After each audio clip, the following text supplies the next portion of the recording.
हमारे साथ मौजूद है डॉक्टर आशीष तिवारी जी, जो इस पूरे मसले में शामिल रहे थे।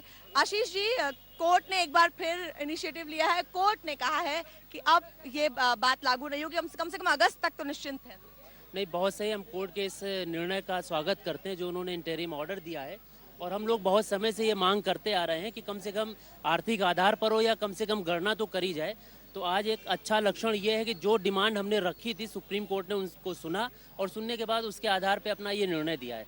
अब सरकार के सामने जो समय है, हमें नहीं लगता है कि सरकार इतने कम समय में सेंसस करवा पाएगी और कोई नतीजा लेकर कोर्ट के सामने अपने प्रस्तुत होगी।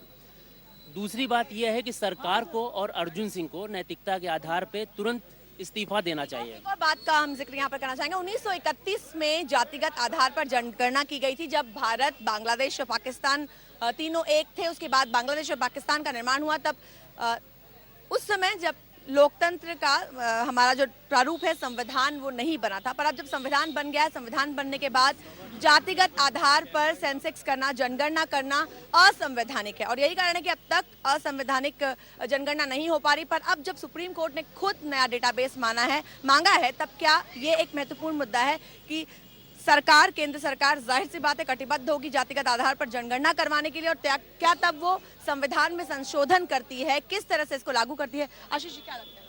देखिए, अब सरकार को तो सुप्रीम कोर्ट का आदेश मानना पड़ेगा। आज हमने दिन में एक नेता को यह कहते हुए सुना कि संसद को कोर्ट के ऊपर कुछ नियंत्रण रखना चाहिए। तो हो सकता है ये लोग ये पॉलिसी बना दें कि इस मैटर को ही कोर्ट के हाथ से छीन लें। आने वाले समय में एक पॉसिबिलिटी ये भी हो सकती है।